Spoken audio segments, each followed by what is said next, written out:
Especially. Yeah. All right, I'm going to call the June CJCC meeting to order. Madam Clerk, we do roll call. James Slater, Present. Noreen Boucher, Mark Helwig. Here. Gary Hilgendorf. Here. Tom Hawk. Here. Jeff Johnson. Here. Kathy McCoy. Present. Doug Rotek. Here. Bruce Paquette. Ryan Reed. Jeff Schley. Tweed Schuman. John Yackel. Elaine Smith. So we have I'm guessing Heather Lassard is Heather's on behalf of Jeff probation, Schley, so yeah. she's in place for Schley. Okay. Ms. Lazard, can you hear us? Yes, I can hear you. Okay, we picked you to sing the national anthem, so if you want to get things started, Really wonderful. I hope everybody brought their earmuffs. we're good. All right, Madam Clerk, we got certification with compliance with open meeting laws. The meeting has been noticed to the public and news media as required by section 19.4 of Wisconsin statutes. Meeting agenda has been posted. Is there any modifications or changes? Hearing none, moving on to public comment. Is there anybody present here or online who's not on the agenda, not on the committee, that wishes to address the committee at this time? Mr. Colson, do I have anybody online? No online. Moving on to number 6. The minutes have been distributed. Has everyone had a chance to review the minutes from the May meeting? Make a motion to approve. I have a motion from Mr. Helwig. I'll second. A second from Lieutenant Johnson. A motion to approve the minutes as presented. Any discussion on the motion? Hearing no discussion, call for a vote. All in favor indicate by saying aye. Aye. Any opposed? Any abstentions? Motion carries. We now have Criminal Justice Coordinator update, which is Justice Point. So Nikki was planning on joining us, but it looks like she didn't make it on with other stuff she had going on today. She just pretty much wanted me to update where we're at for our numbers on pretrial supervision. As of this morning, when I was looking at numbers, we're at 118. And the contract was for 50. So now what they're having us do is now we're doing overcapacity memos that we're filing with the court. So as of this morning, we had 2 overcapacity memos filed. There'll be more this afternoon since court just got done. For diversion referrals, we have 1 person that we'll be doing the full assessment with this week, and potentially 1 more soon. So that process is getting going now. Electronic monitor, we have 6 people on those, and 1 of those people is on alcohol monitor also. Is there any plan to address the overpopulation that you have? I believe Nikki has been meeting with Tom, but I don't know exactly where that's standing. Like, as for now, we're just going to have to turn people away. Right.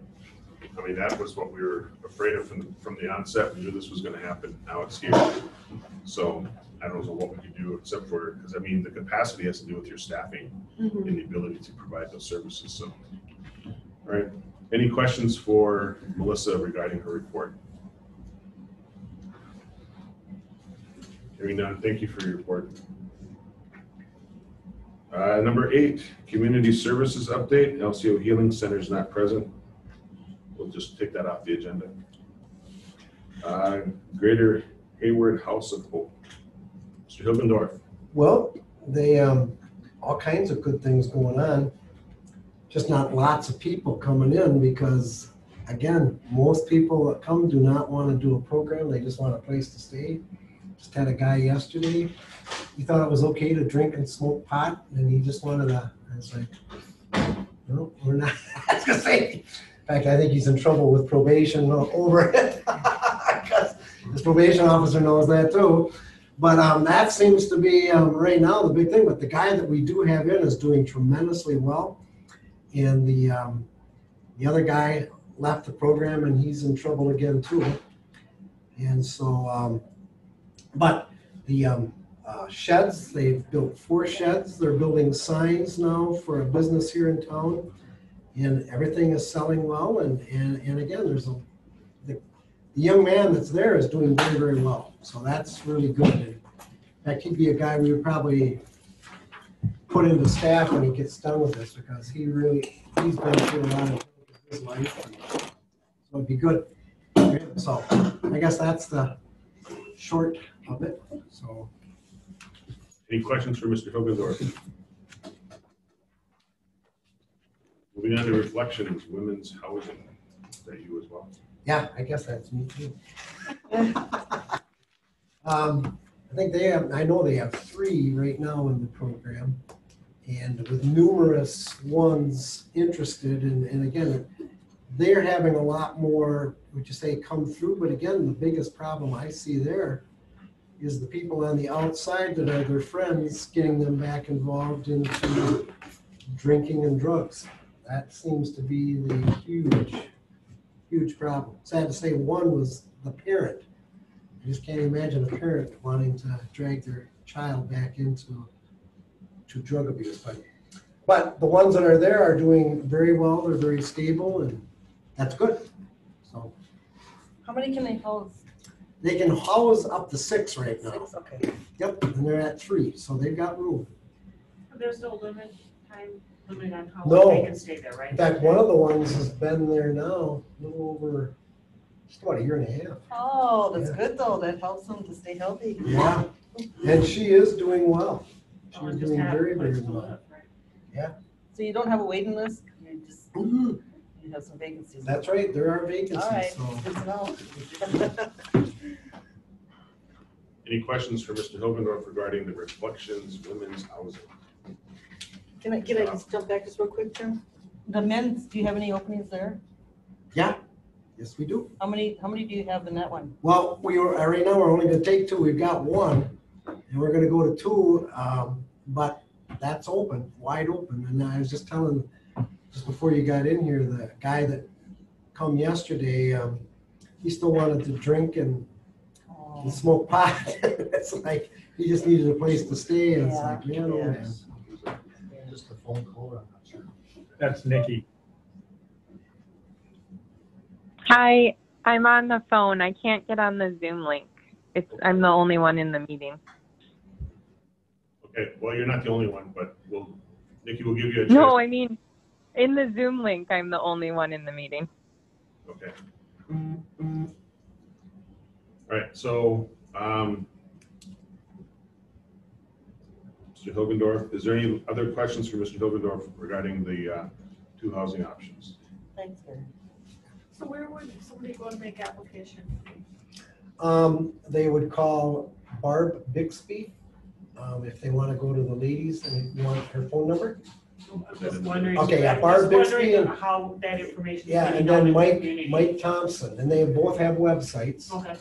Yep. So that would be what- I would like their numbers, Okay, because I talked to a lot of people and I try to guide them. all right, I'll give it to you. Yeah, I appreciate it. All right, moving on to number 9, future agenda items. Is there any future agenda items the committee would like to have considered for the next agenda? Hearing none. Moving on to number 10, correspondence.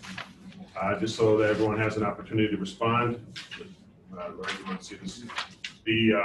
At the last meeting, a request to Lieutenant Johnson for the services being offered at the jail was made. This is a report on the programs that are currently being offered in the jail for inmates. And so if there's anybody who has any comments or questions about that. Jeff?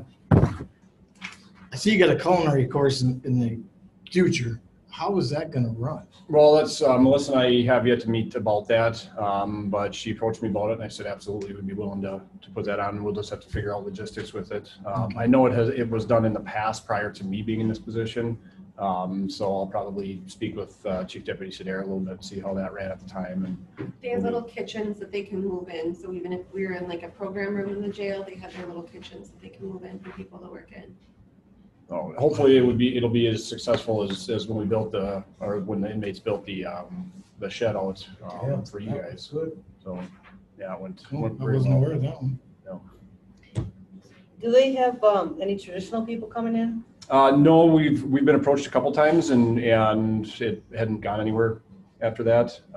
We gave them contact information on who to speak with and And to my knowledge, there hasn't been any follow-up done yet. Okay, so are inmates asking or are they? No, we were approached by, this was back, this would have been when Deputy Walsh was still alive. We met with a couple females and gave them contact information on how we could get everything set up, and it never went from there, so. And then counselors coming in to see them? Is that happening? Because I don't see that either. When some of the counselors were trying to come in to see some of the inmates for that So, support. just to be clear, that this is the like extracurricular programming that's available for jails. If there's any kind of medical, that's actually not covered on this report, so Okay. that shouldn't be read as services that are, what's not on here is not meant to be exclusionary. This was a request of what the voluntary services that were being Programs. offered for the inmates. Yeah, so these are all provided by outside organizations. Correct, in yeah. other words, right? Yeah, the medical and mental health Right. is through Advanced Correctional Healthcare. We have a contract through them. Okay. So- I'd like to see that list sometime, The Like list of what? the medical piece. Oh, yeah, I guess to summarize it, there's 8 hours of mental health provided weekly and 20 hours of medical provided weekly, and that's all on site. So, Because the one thing, and I don't know if this is the time to say it or not, but and we did talk about it in our meeting last night, when we had the COVID concern, for those inmates who weren't vaccinated, or the ones who were positive, or the ones that things were happening. We wanted to make sure those people had the care they needed and the things that should be in place. Because when we hear things, we get reports too, and we hear things, we need to make sure those things are being addressed with those inmates and the opportunity for them to be vaccinated and take care. So I know. So Lorraine, what I would recommend is, this is the Criminal Justice Coordinating Council, which is an advisory body that works with the criminal justice system. Your question is better suited for public safety because the jail provides a report for services, as well as it brings its staff in to discuss any kind of conditions that are happening with the jail and regarding its inmates. And so Tweed knows when that schedule is. And Tweed, if you want the tribe liaison to be on the agenda, we can set that up for the July meeting. And then When do they meet? Like, we meet the first Thursday of every month. first Thursday? Okay. And then if you want, I mean, you can ask for all the committees to have a liaison report from the tribe if you want. Lorraine, I'm more than happy to address anything at public safety if you want. I can speak with you briefly afterwards. Just to kind Yeah, of fill I you in would on how- appreciate that because Yep. we had some tribal members coming to us and I just wanted to follow up. Yep, But I told them I would. absolutely, So, okay. And absolutely. Maureen, I just want to add too, the men's sobriety, that's Stephen Perry that's doing that, so that is like a Oh, little that's more, good. that's a little more traditional. Yeah, that's very good. Thank you. So could you just give us a rundown, like how many times a week they meet, or is there a limit to how many people can be in a program or a group, or? I'd have to look at the calendar in front of me, but as far as like WITC, it's for inmates who have not, achieved their GED or their high school diploma. Typically will request to do that. That information is offered to the inmates, and then if they request to do that, same with literacy. And then for like AA and NA, they'll come in and, the group leader volunteers will come in and then staff will go around and address to each block and dorm, anybody that wants to go to AA, anybody that wants to go to NA. Things like that. So, and we do have inmates that request that specifically. So we have a list that we provide to the program volunteers. Thank you. Yep. Mr. Howard, What is men's well-variety? That's the one that Melissa just said with Yeah, the so Stephen Perry comes in. Stephen Perry, he's a tribal member, but not with LCO. He goes in and does more of like a traditional sobriety.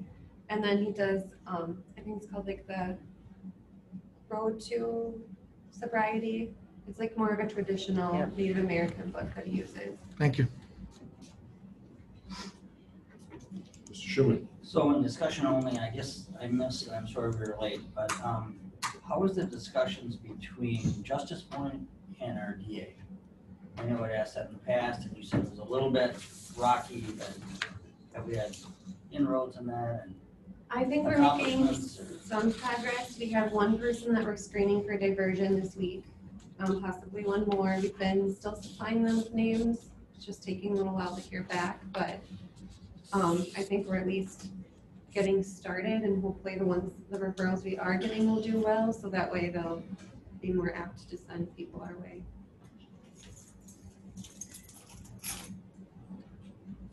Mr. Hoff. Now that we have Nikki on the line, can we revert back to item number 7 because she can provide the information on the overage? I got one more question. Mr. Rowe, Sheriff, did you have any comment? No, he covered it. I was just gonna suggest we openly invite anybody to meet with us individually as well, and meeting afterwards, we're happy to answer any of those questions.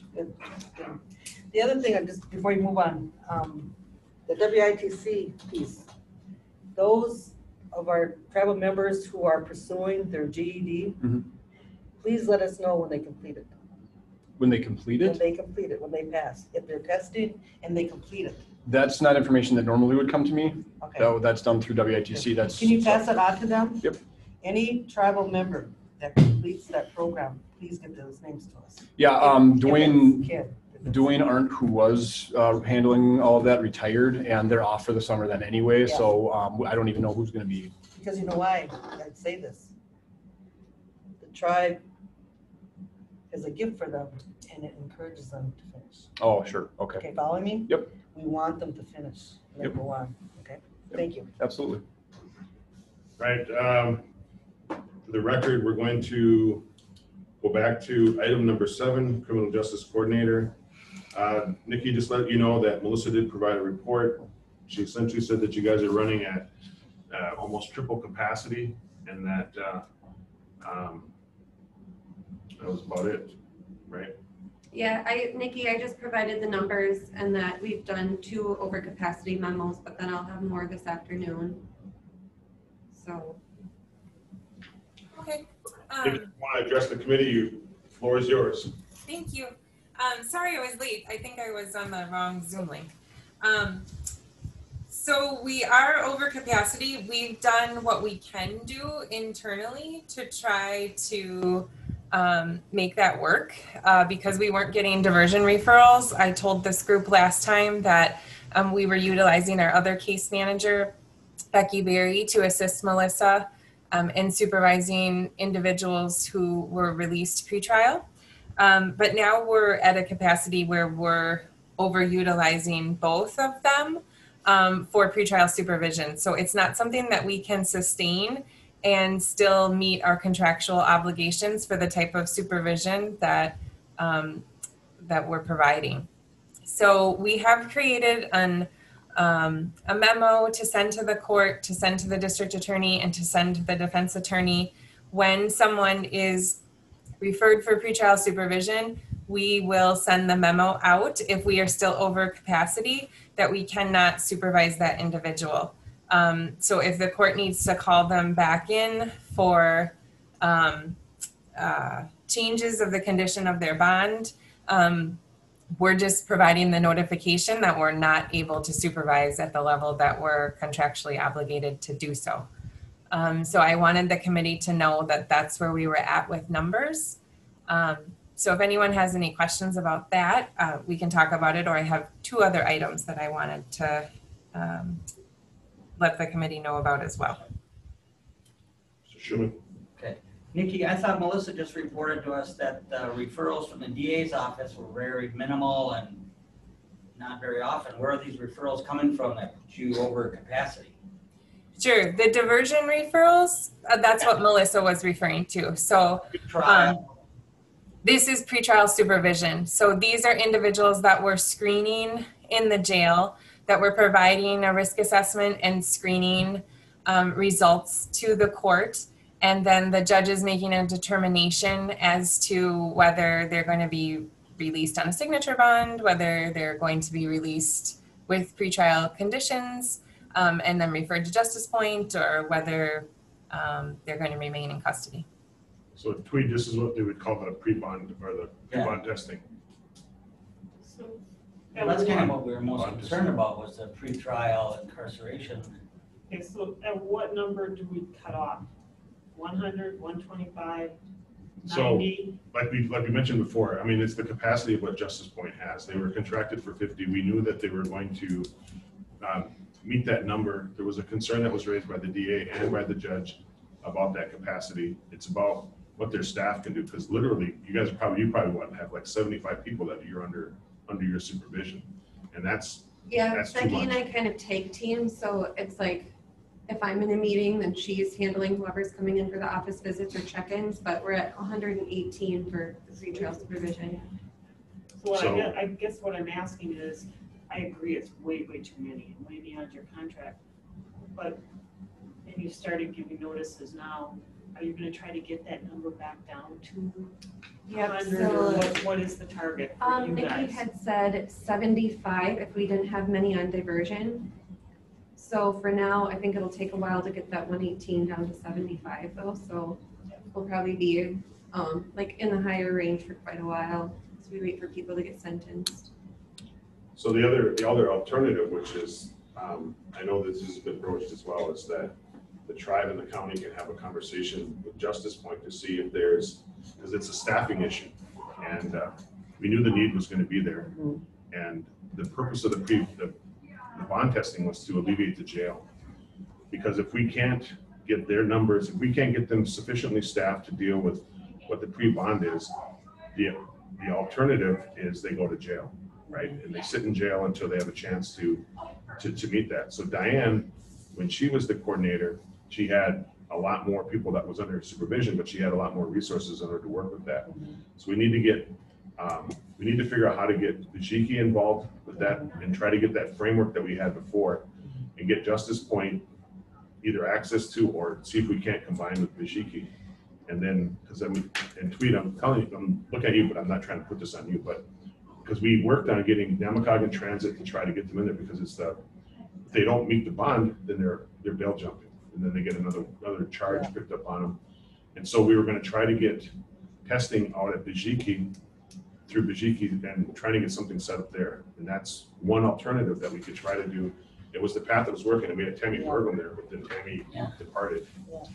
Well, and I just want to add too, it's like when we're doing pretrial supervision, we're doing more than just drug testing people. Why no? So- Just don't take that as that. I'm not trying to Oh, I diminish was just that. gonna say, because we have to help them with like all Right. sorts of resources. Yeah. but- And that's why we're trying to get, because Bijiki also has mental health, and what we were trying to do was get CCS attached. Yeah. And CCS has to be voluntary.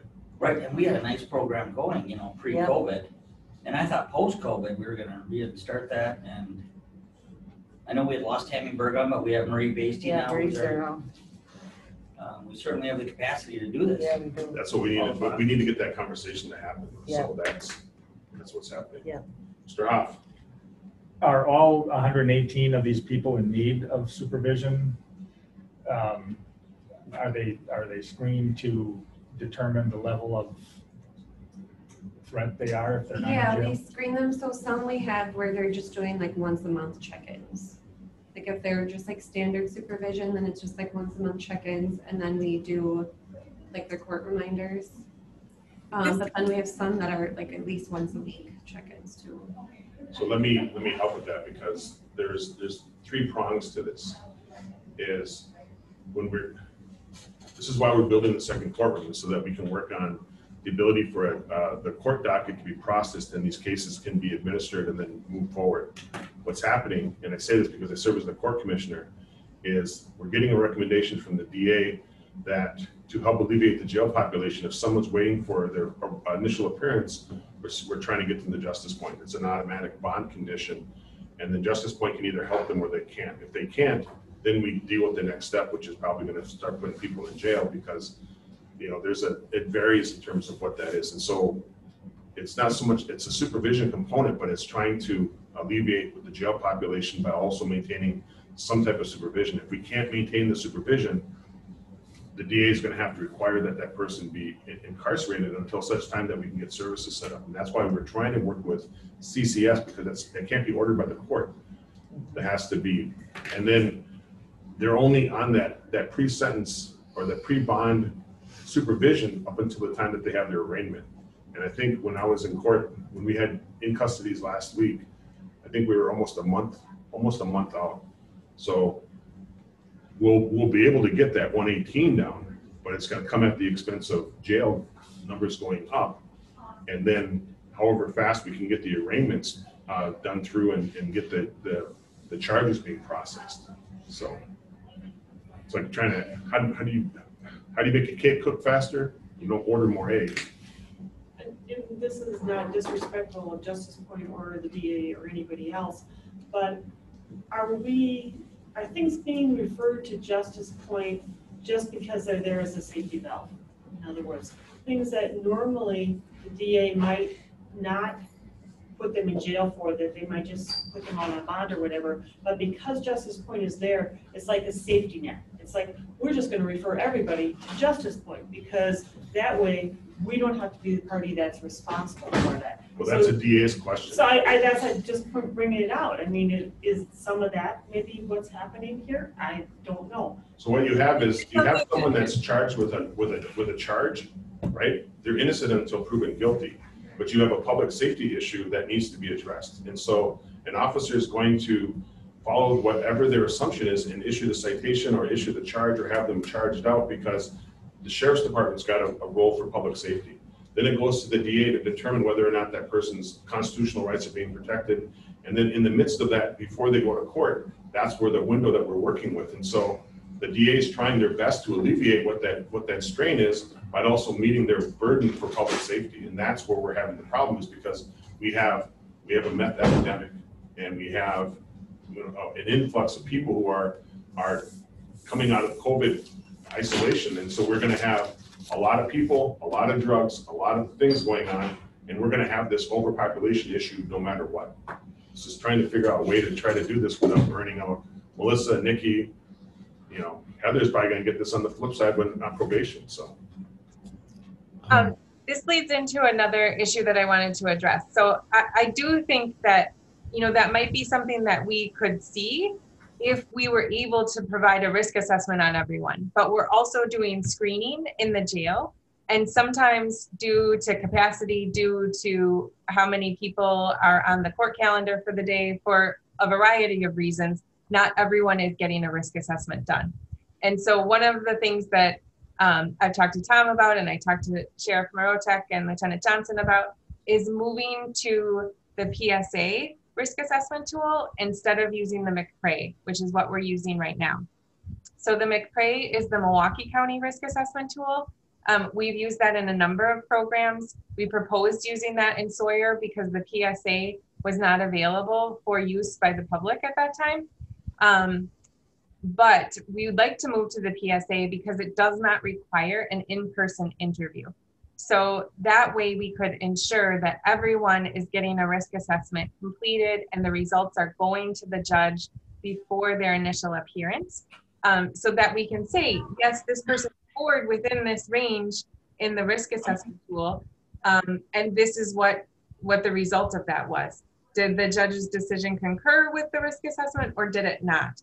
And then that's for this group to look at and decide, what to do going forward.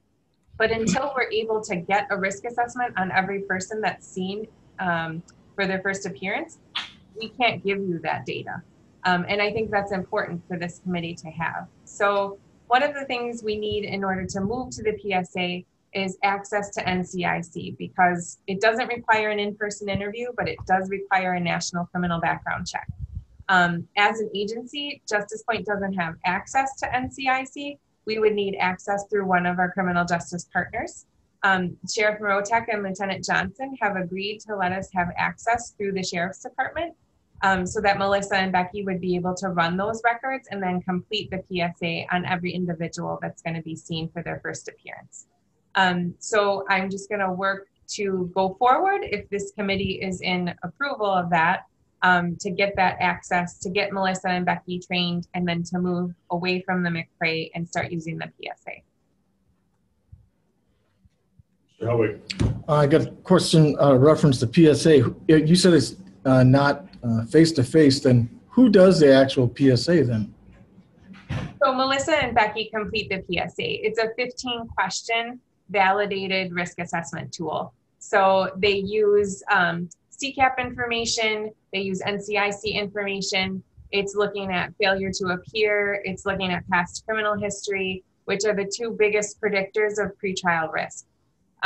So we would still do face-to-face interviews to get the UNCOPE completed, which is the substance use disorder screener, the K-10 completed, which is the mental health screener, and then the LSIR-SV, which is the screener for making referrals to diversion. But if Melissa and Becky were strapped for time, or if defendants weren't available to be interviewed before court, we could forgo those interviews and just do the screeners if they were referred to pretrial supervision. But then at least we're getting a risk assessment on everyone that's going through. How often do you do risk assessments, or you're dealing with someone in the jail? Once a week, twice a week? Several people a day, a lot of times. Pretty much every day then. Like I screened, I think it was like 5 people yesterday, 1 today, 1 couldn't screen because he was under the influence too heavily still. So, I mean, there are days where we don't get new arrests, Sure. but it's, I would say it's pretty common to have arrests almost every day. Oh, yeah. Yeah, Schumann. Do you entertain a motion then to allow them, Justice Boyd, to do the PSA risk assessment? We can do a motion, but this is an advisory body. So I mean, we can ask Justice Point if they're willing to do that, and they would coordinate with the other. I think the reason that Tweed brought that up was because she had mentioned if this committee would allow them to go forward. Am I correct on that? You want to make a motion, go right ahead. Tweed. Yeah, I'll make that motion. We allow Justice Point to use the PSA risk assessment and have access through Sheriff Rotech for the NCIS information. Got a second. Yep. Any discussion on the motion by Mr. Schumann? All in favor of the motion indicate by saying aye. Aye. Any opposed? Any abstentions? Motion carries. Any other questions for Nikki? Any other questions in general? I have a question. What's our jail capacity at? What are we at right now? We're in the low 90s. And what's the total capacity? 104. What? 104. We're getting. Summer's getting started. That's Knocking on the COVID door. was beneficial in some aspects, and the People jail stay home. population being one of them, but. And what is the native population? I'm sorry? How many are native? I don't have that information. No idea? I could look that up, but Yours? I mean, that's not something I guess I normally pay attention to. Yeah, I would like to know, because all the programming we're doing, all these things that are taking place, we want to help people too. So, Yep. and we had high numbers we were seeing in the system. We want to address that. So, but yeah, I'd like to know. Okay. Thank you. We should definitely come to the public safety meeting. Mhm. Mr. Schumann. Mr. Chairman, thank you. Nikki, I don't know if Melissa talked to you, but I invited CJCC to the county board meeting and do a little presentation and an update on your progress. And I know, Chairman, that you're going to be gone for our meeting, so I thought that'd be a good filler. Are you aware of that, Nikki? Yes, Melissa talked to me about that, and I am available, so we'll be there. Yeah, Thank you she's very going to be appearing by Zoom. Any other questions or comments? The last thing I wanted to tell the group is the CJCC, the work group that we composed in order to make some decisions about the TAD application, and then we brought back some recommendations to this group about applying for both a diversion program with a focus on substance use, and then the post-conviction treatment court. So we're going forward in that direction. The members of that committee are very busy individuals and are not always able to meet every other week on Thursday. So at our last committee meeting, we talked about not having the standing meetings anymore. Because we've made those decisions, Justice Point can work on the TAD application, and I can send out pieces of the application to those committee members for approval, or if there needs to be discussion, then we can schedule a meeting. But I just wanted to let this group know, since you guys were integral in creating that work group, that's our plan for the work group, is that Justice Point is gonna go ahead with the application, that pieces of the application, decisions that need to be made will go to that group, but we won't be meeting every other Thursday on a regular basis, just due to everyone's schedules.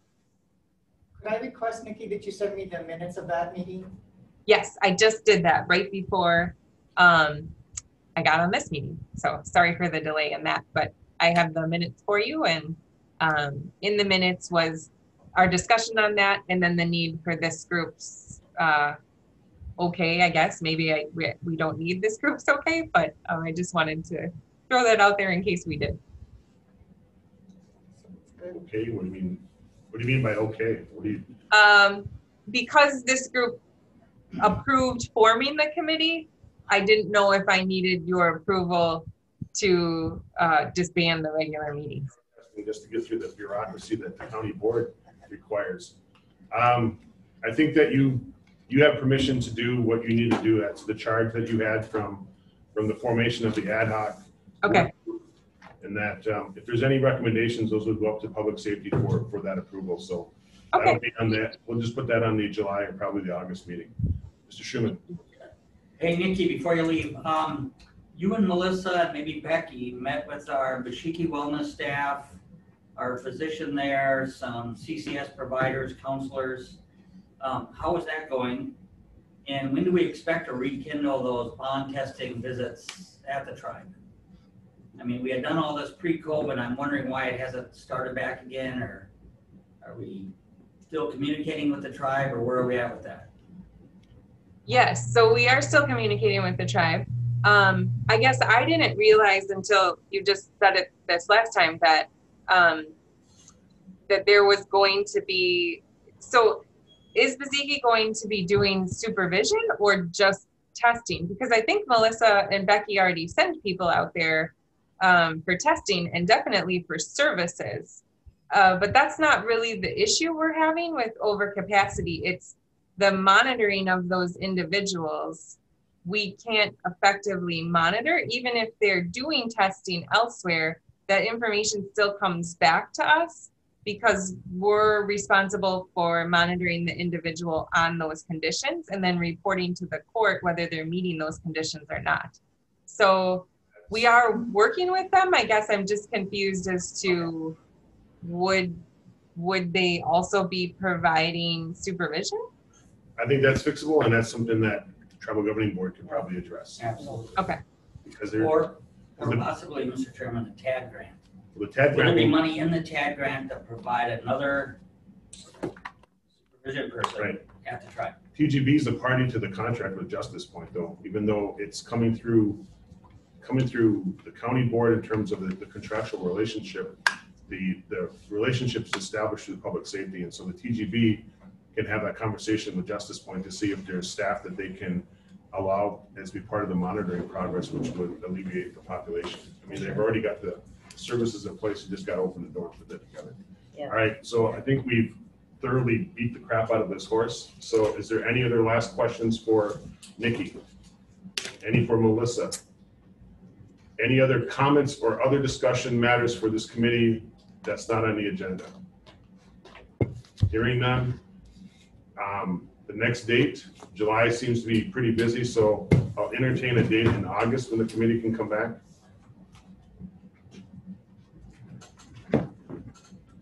We'll look at their phone, find a date that they can't make, and offer that as a suggestion.